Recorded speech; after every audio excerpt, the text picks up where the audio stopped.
Cris, que notícia, né? Minha primeira reação foi: que isso, velho? Bom, mas é a vida.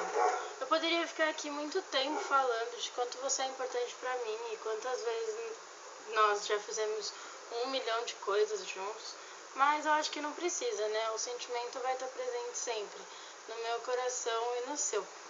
Mas então, você vai embora. Vixe, como assim? Ainda achou que ia ser surpresa. Parece que você nem sabe que o que se conta pra alguém do Colégio França nunca fica no Colégio França. O colégio nunca vai deixar de ser o mesmo lugar de sempre, que as pessoas sempre falam tudo pra todo mundo.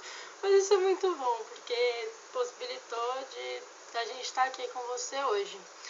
Bom, você está indo atrás do seu sonho e eu espero que você consiga realizar, que você persista, que faça valer a pena cada minuto e que aproveite todo o tempo que você puder, sem causar nos rolês.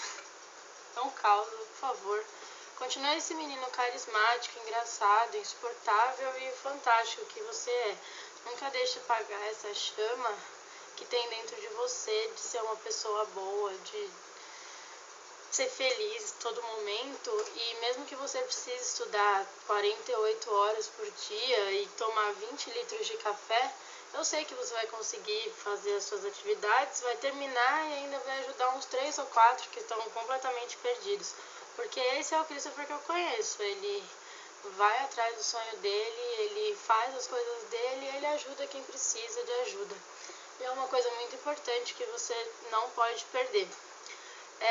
Eu espero que toda vez que você escute Glad You Came, você lembre que tem alguém aqui que tá pensando em você.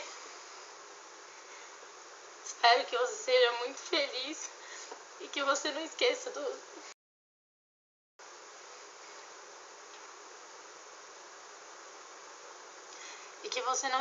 dos seus amigos que você fez aqui.